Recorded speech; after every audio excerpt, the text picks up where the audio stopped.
can't make red. A landscape is not understanding correctly what a manager is describing when he's describing what the job is or what the intent of the job is. But we've talked about this before.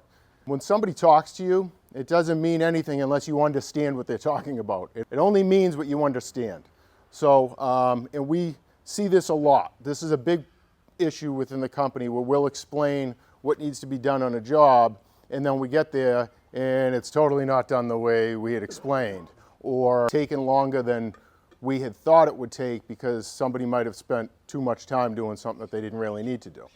So I guess a point to it is try to understand what's being told to you, and if you have any questions, ask the questions. I know last week, in the past 2 weeks, Glenn was on a job and I did something really cool, and it took me an extra 45 minutes probably in total, but I walked around. It was a big planting job and a big removal job of plantings.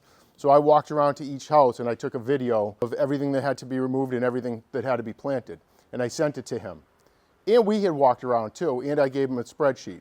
But I'm assuming it was probably helpful. Did you look at that video much? I did. We watched the video there was 4 videos actually. Right. And it came in really handy. We'd watch a section of the video and then we'd go through and do that section, then we'd come back, pick up in the video where we needed to pick up, and yeah, having the information and having the directions is very important. Right. So I can guarantee, without a doubt, because he had that video, that everything got installed exactly how it was supposed to. Why wouldn't it? The video explained it all, and there's no room for error there. So I got this slide thing that I kind of pulled up quick. I'll click through them. Importance of effective communication. The reason for effective communication, I'm not going to get into the small descriptions here, is for improved efficiency, right? We want to be more efficient. These guys didn't have to move plants 4 times on that job because they knew what they had to do because they saw the video. Reduced errors, clearly, better team coordination. So if we can explain, and this falls on us too as managers and the owner of the company, it falls on me too when I speak with the managers. If I have an idea about a process that we're going to do in the office, or a new plan that I want to do for a spreadsheet, and I don't communicate it effectively to Emily or Katie or whoever's making it, and then they have to make it again, then what good is that? It took twice as long.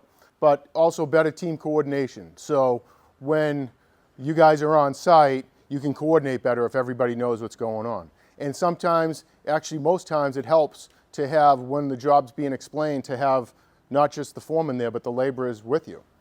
I don't mind that time to walk around in the beginning of the job, if it makes sense to do that, to have more ears on what the goal of the job is, because in the end it's going to save time. Communication breakdown consequences. The consequences of not communicating and not understanding what needs to be done is project delays, right? Miscommunication can lead to misalignment, missed deadlines, and extended timelines. Customer dissatisfaction, ultimately, if the job's done incorrectly. And then the customer can lose confidence in us if they see us plant something or do something twice that they explained to us how it was supposed to be done, and then when we go install a patio and we do it the curve it the wrong way, and then we have to redo it, how's their confidence level in us then? Workplace conflicts, there's no back and forth between employees arguing about what did George say or what did Dave say had to be done. I heard him say this or I heard him say that. If everybody understands, and then we're on the same page. Safety issues. This could be a conversation about doing something safe. You know,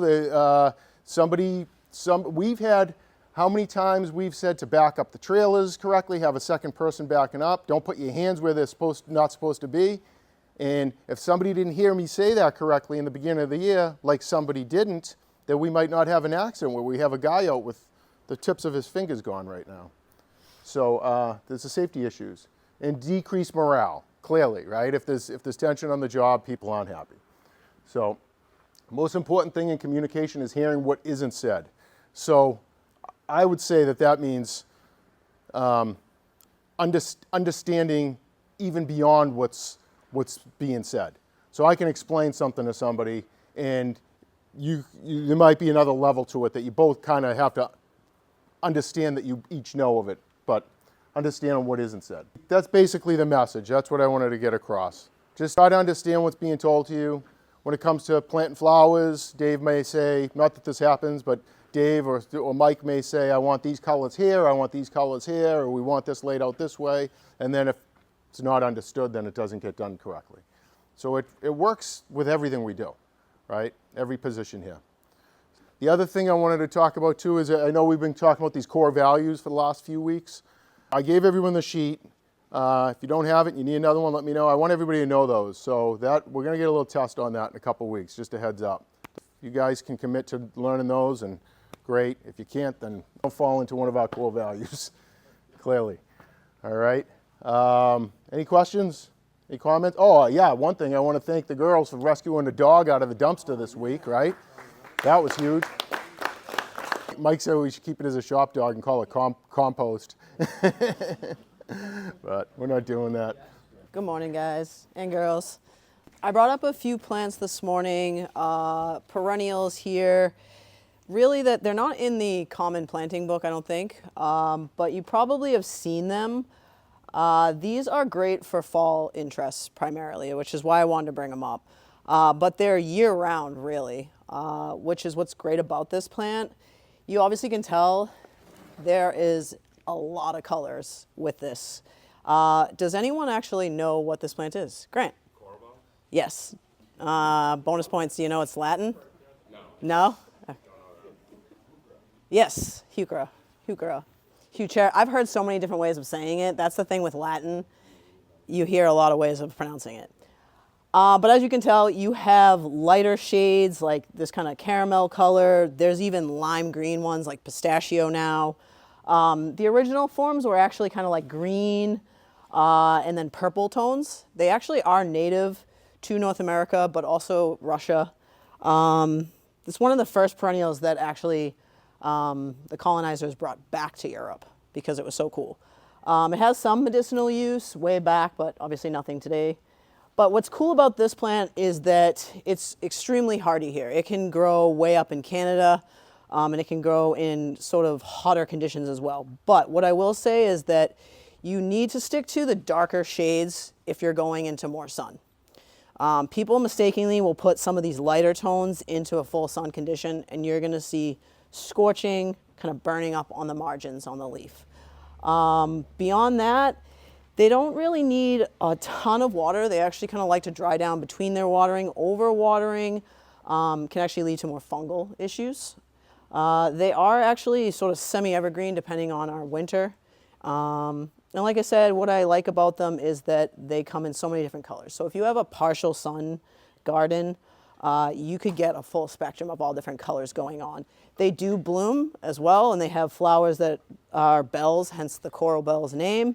They're usually a June through July and smattering of color through even the late summer months if you kind of deadhead along the way. In general, they're really about a foot, 18 inches, mounding, as you can tell. Again, a lot of people are using things like sedum, which is great as well for full sun, but when you have some other conditions and it's not exactly super dry, this is a great substitute to work in for year-round color. So Heuchera, however you may say it, and coral bells would just be one of its common names as well. So that's these guys. So it's a great plant.